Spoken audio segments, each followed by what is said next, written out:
পৃথিবীতে যা কিছু হচ্ছে সব কিছু আল্লাহ পাকের ইশারায়। আল্লাহ রাব্বুল আলামিনের অসংখ্য সিফাত, অসংখ্য গুণ রয়েছে। তার মধ্যে অন্যতম গুণ হচ্ছে, নবীজিকে বলা হলো, নবী আপনি বলে দেন আমার কতগুলো গুণ। তার মধ্যে অন্যতম গুণ, কুল, হে রাসূল আপনি বলে দেন, হুয়াল্লাহু আহাদ, আল্লাহ হচ্ছেন এক এবং অদ্বিতীয়, তার কোনো মুখাপেক্ষী নেই, তার কোনো সমান নাই। আল্লাহ এমন এক, যার কোনো দিন গবেষণা করে করে কেউ পৃথিবীতে কোনো ধর্ম বিশেষজ্ঞগণ দুই বের করতে পারে নাই, যে যে নামেই ডাকুক না কেন সত্তা একজন, তিনি কে? আল্লাহ। আল্লাহ রাব্বুল আলামিন এর জন্য বলেন, রাসূল আপনার কাছে ইহুদিরা এসে প্রশ্ন করে, ও আমার হাবিব আপনি চমৎকার করে তাদেরকে জানায় দেন আমার রব এমন। কুল হুয়াল্লাহু আহাদ, যারা পারেন সকলে আমার সঙ্গে পড়েন, কুল হুয়াল্লাহু আহাদ আল্লাহুস সামাদ লাম ইয়ালিদ ওয়া লাম ইউলাদ ওয়া লাম ইয়াকুল লাহু কুফুয়ান আহাদ। রাসূল আপনি বলে দেন, আমি আল্লাহর পরিচয় তারা জানতে চাই, আমি আল্লাহর পরিচয়, আমি আল্লাহ হলাম আহাদ। আহাদ মানে হলো এক, ওয়াহিদ মানে হলো এক, কিন্তু এই দুই একের মধ্যে পার্থক্য হলো, আহাদ এমন এক যে এক কোনোদিন দুই হয় না। জোরে বলুন সুবহানাল্লাহ। আল্লাহ হলেন এমন এক, আল্লাহ হলেন এমন সত্তা যার কোনো দিন দ্বিত্ব হয় না, যার কোনো মুয়ান্নাস নাই, যার কোনো স্ত্রীলিঙ্গ নাই। সুবহানাল্লাহ। আল্লাহ রাব্বুল আলামিন বলেন, আল্লাহুস সামাদ লাম ইয়ালিদ ওয়া লাম ইউলাদ। আল্লাহর সমান সমান সমকক্ষ কেউ নাই, আবার তাকে কেউ জন্ম দেয় নাই, তিনিও কাউকে জন্ম দেন নাই। ও মুসলমান বলেন তো আমাদের সেই সত্তাটার নাম কি? আল্লাহ। আল্লাহ বলেন, রাসূল আপনি বলে দেন, ওয়ালাম ইয়াকুল্লাহু কুফুয়ান আহাদ, তার সমান বা সমকক্ষ কেউ নাই। তার মানে আল্লাহ এক ও অদ্বিতীয়, এতে কোনো সন্দেহ নাই। আল্লাহ রাব্বুল আলামিন নবী ইব্রাহিম আলাইহিস সালাতু ওয়াস সালামের ভাষায় তার গুণাবলী উপস্থাপন করলেন। কোরআনে কারীমে ইরশাদ হয়, ফা ইন্নাহুম আদুলি ইল্লা রাব্বাল আলামিন। ইব্রাহিম আলাইহিস সালাম বললেন, রব্বুল আলামিন মানে জগৎ সমূহের প্রভু হলেন আল্লাহ। তার মানে শুধু আহাদ তার নাম নয়, তার নাম হলো রব্বুল আলামিন। আমরাও মাঝে মধ্যে তাকে রব বলে ডাকবো, বলেন ইনশাআল্লাহ। আমরা মাঝে মধ্যে বলি রব্বুল আলামিন, ও রব। ইব্রাহিম নবীর মুখ থেকে, জবান থেকে এই নামটা বের হয়েছিল রব্বুল আলামিন। আমরা সেখান থেকে তার সন্তান, আমরাও সেই চেতনা লালন করে আমরাও মাঝে মধ্যে বলি রব্বুল আলামিন। সুবহানাল্লাহ। শুধু তাই নয়, ইব্রাহিম নবী পরক্ষণে বললেন, আল্লাযী খালাকানি ফাহুয়া ইয়াহদিন। সেই সত্তা, সেই রব আমাকে সৃষ্টি করেছেন, সেই সত্তা আমাকে পথ দেখান। ও ভাইরা বলেন তো, পথ দেখানোর মালিক কে? আর একটু আওয়াজ করে বলেন, কে? আল্লাহ বাদে পথ। এই পথ বলতে দুনিয়ায় চলার পথ নয়, এই পথ বলতে সোজা পথ, যেই পথটা আমাকে আপনাকে জান্নাত অবধি পৌঁছিয়ে দেবে। সুবহানাল্লাহ। তার মানে জান্নাতে যাওয়ার পথ একমাত্র দেখাতে পারেন আমাদের রব। ইব্রাহিম নবী যাকে রব্বুল আলামিন বলে ডেকেছেন, বলি সুবহানাল্লাহ। ইব্রাহিম নবীর জবান থেকে আরো বের হলো, ওয়াল্লাযী হুয়া ইউতঈমুনি ওয়া ইয়াসকিন। সেই রব আমাকে খাওয়ায় আর পান করায়। সুবহানাল্লাহ। ইব্রাহিম নবী বললেন, আমি ওই রবকে সন্ধান করতে গিয়ে রবের সন্ধান পেয়েছি, যে রব আমাকে খাওয়ান, যে রব আমাকে পান করান। সুবহানাল্লাহ। রব আমাদেরকে খাওয়ান, রব আমাদেরকে পান করান।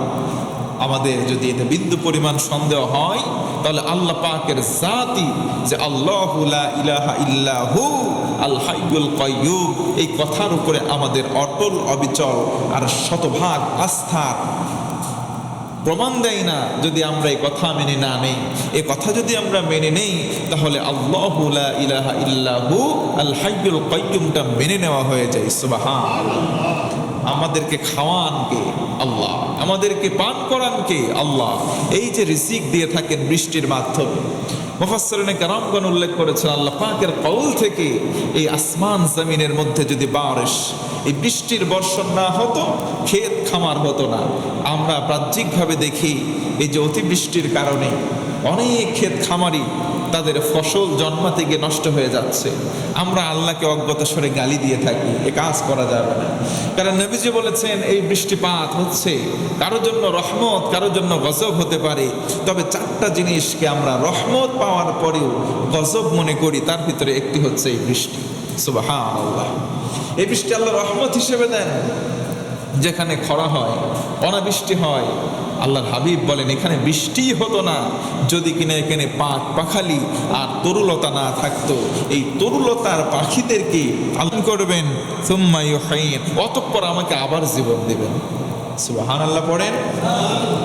আমাদেরকে মরণ দেবেন, আবার পরক্ষণে যে পুনরুত্থান হবে, ইউবাস, আমাদেরকে আবার যে পুনরুত্থান দিবসে কিয়ামতের দিন ময়দানে মাহশরে আমাদেরকে আবার পুনরুত্থিত হতে হবে, সেই জীবনটাও দান করবেন কে?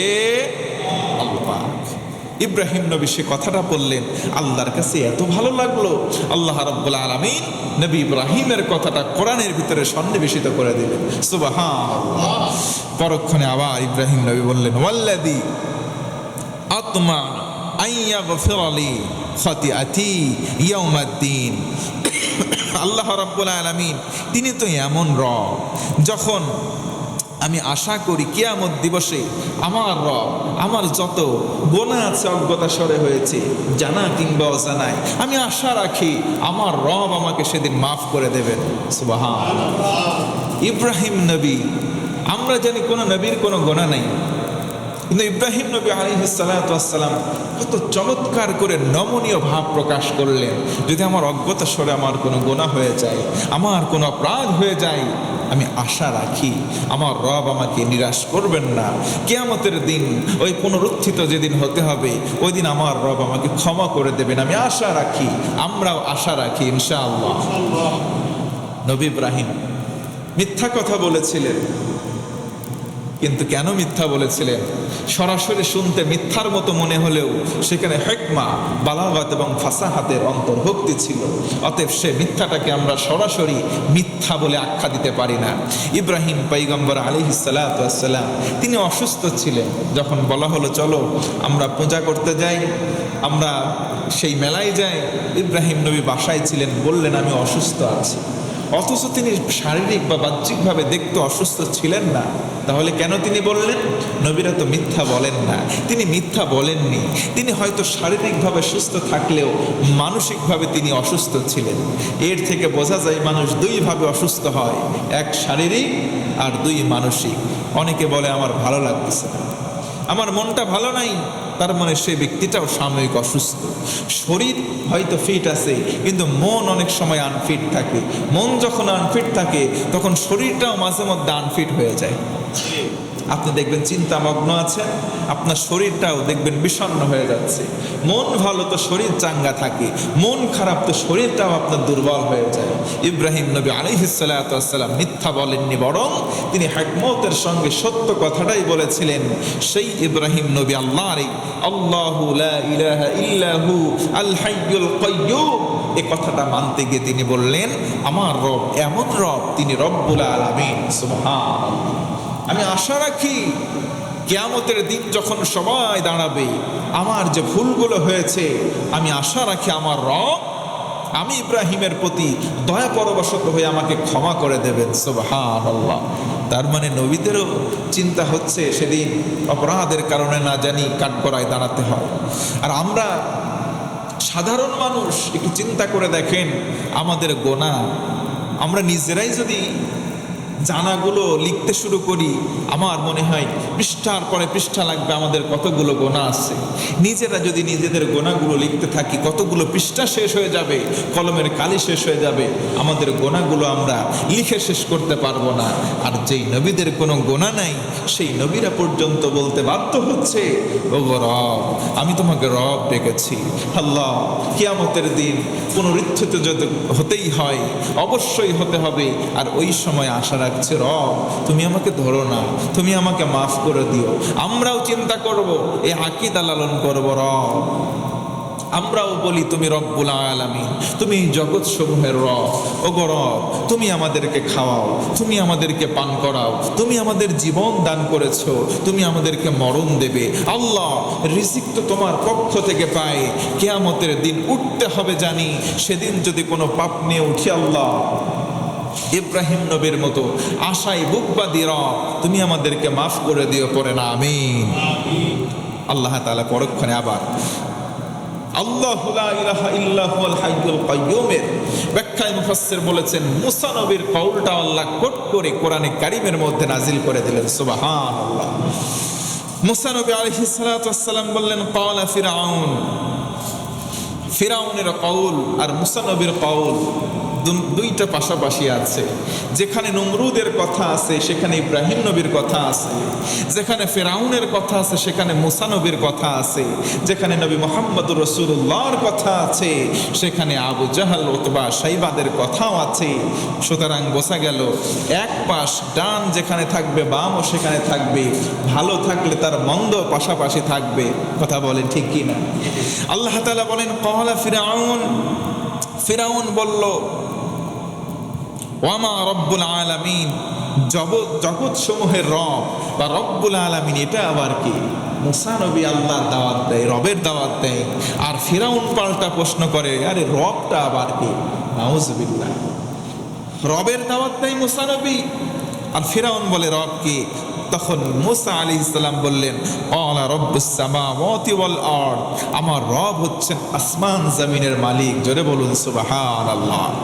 ওয়া মা বাইনাহুমা, আসমান জমিনের মধ্যে যা কিছু আছে এগুলোর মালিক আমার রব। ইন কুনতুম মুকিনিন, যদি তুমি দৃঢ় বিশ্বাসী হও তবে এটা বিশ্বাস করে নাও, আসমান জমিন এত দুভয়ের আছে, যা কিছু আছে সব কিছুর মালিক হচ্ছেন আমার রব। আমি সেই রবের দাওয়াত তোমার কাছে দিচ্ছি। এবার ফিরআউন অট্ট হাসি দিয়ে বলে, সেই রব আবার কি? হয় দুনিয়ার মধ্যে যা কিছু আছে এটা তার কেমনে হয়? সব কিছুর মালিক তো আমি, ফিরআউন। নাউজুবিল্লাহ বলবেন না? ক্বালা লিমান হাওলাকা আলা তাসতামিউন, ফিরআউন তখন বলল, তার পরিষদের লোকদেরকে বলল, তোমরা শুনছো মুসা কি বলে? এ মুসা আর মুসার পূর্বপুরুষরা সব স্বীকার করেছে, ওর অনুসারীরাও বলতেছে সব কিছুর মালিক নাকি মুসার রব, আর আমি ফিরআউন বলতেছে এইগুলো রব আমি। নাউজুবিল্লাহ বলেন। তার মানে দুনিয়ায় ফিরআউন একটা জায়গা, একটা গোত্রের বা একটা দেশের রাজত্ব নিয়ে সে চিন্তা করতেছিল, সব আমার, সব আমার।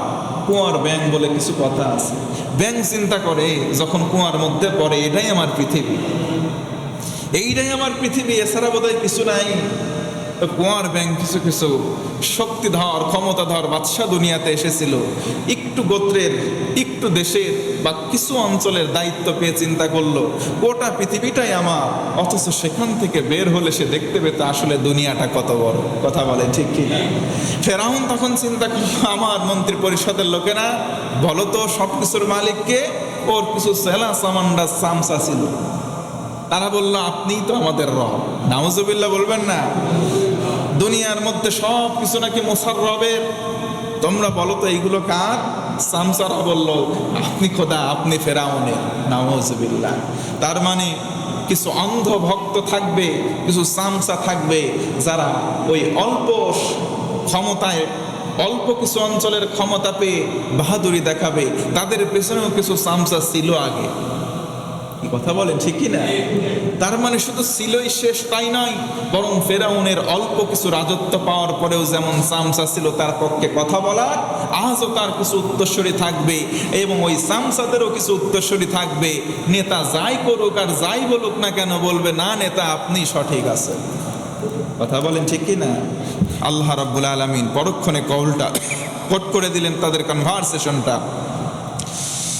ক্বালা লিমান হাওলাকা আলা তাসতামিউন, হে ফিরাউন শোনো, আমার রব আসমান জমিনে যা কিছু আছে সব কিছুর মালিক, আর এগুলোর আবর্তন পরিবর্তন এগুলো তিনি ঘটান। সুবহানাল্লাহ। এরপরে মুসা আলাইহিস সালাম সঙ্গে সঙ্গে তাকে ডেকে বলল, ক্বালা ইন্না রাসূলাকুমুল্লাযী উরসিলা ইলাইকুম লামাজনুন, এই আমার লোকেরা শোনো, আল্লাহ নাকি রসুল পাঠাইছে, আর এই নাকি সেই রসুল, এটা তো দেখতেছি মাজনুন, এটা তো রসুল না, এটা সরাসরি পাগল। নাউজুবিল্লাহ বলবেন না? মুসা নবী বলল, আমার রব রব্বুল আলামিন, তিনি আসমানের মালিক, জমিনের মালিক, এতদূর ভয়ের ভিতরে যা আছে সব কিছুর মালিক। ফেরাউন বলল, কিসের মালিক? এগুলোর মালিক আমি। সামসারা বলল, অবশ্যই খোদা, আপনি মালিক। মুসা নবী বললেন, যা কিছু আছে সব কিছুর আবর্তন পরিবর্তন রব করে থাকেন। ফেরাউন বলল, দেখছো শুনছো, এরা নাকি রসুল রূপে পাঠানো হয়েছে, আমি দেখতেছি এটা আস্তা পাগল। নাউজুবিল্লাহ বলবেন না? তার মানে নিজের ক্ষমতাকে কণ্ঠীভূত করে স্থায়ীভাবে মানুষের ভিতরে থাকার জন্য আল্লাহর পয়গম্বরদেরকে পাগল বলে আখ্যা দিয়েছিল ফেরাউন। ওই সিলসিলা সে সময় ছিল, আজও আছে, ভবিষ্যতেও থাকবে। হকের পক্ষে যারাই আহ্বানকারী হবে তাদেরকেও কিছু কিছু মানুষ পাগল বলে আখ্যা দেবে। আগে হয়তো বলেছিল পাগল, এখন একটু ভার্সন চেঞ্জ হয়েছে, এখন বলে মৌলবাদী। এই কথা বলেন ঠিক কি না? ভার্সন চেঞ্জ হয়েছে। হকের পক্ষে যারা ডাকবে তাদেরকে এখন বলা হয় রাজাকার, তাদেরকে বলা হয় মৌলবাদ। একই সিস্টেম আছে, শুধু ভার্সন শব্দগুলো চেঞ্জ হয়েছে। আল্লাহ যেন আমাদের সঠিক বুঝদান করে পড়েন, আমিন। আল্লাহ রাব্বুল আলামিন পরক্ষণে আবার বলেন, ক্বালা রব্বুল মাশরিক ওয়াল মাগরিব। মুসা নবী একটু চুপ হলেন।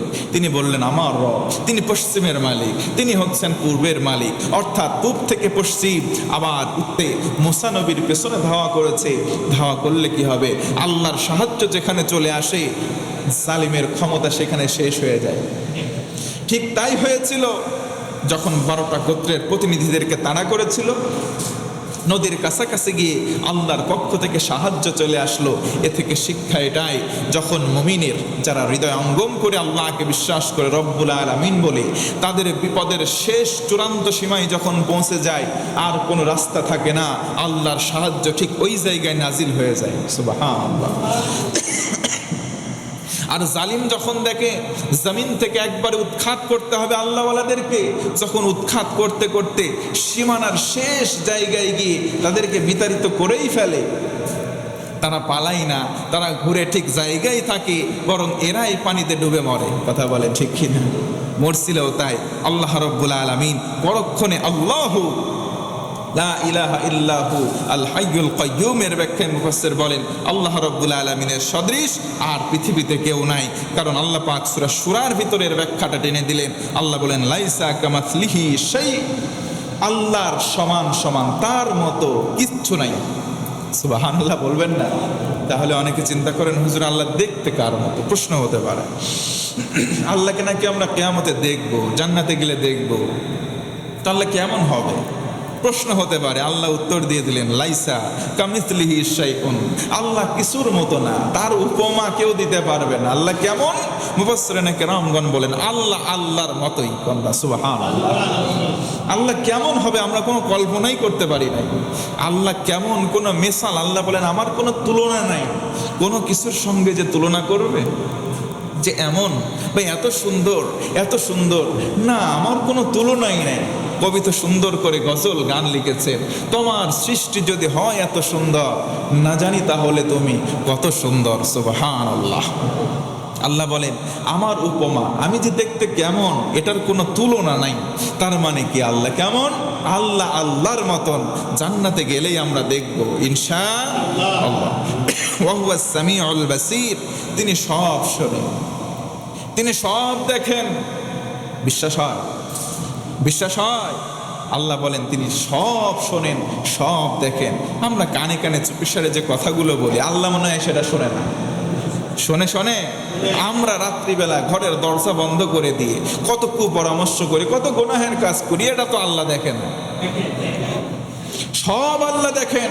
আল্লাহ বলেন আমার গুণবাচক যতগুলো নাম, আল্লাহু লা ইলাহা ইল্লাহু আল হাইয়ুল কাইয়্যুম যদি মেনে নাও, আয়াতুল কুরসির প্রথম এই অংশটুকু যদি মেনে নাও, তোমাকে এটা মানতেই হবে আমি আল্লাহ সব দেখি, আমি আল্লাহ সব শুনি। আল্লাহু আকবার।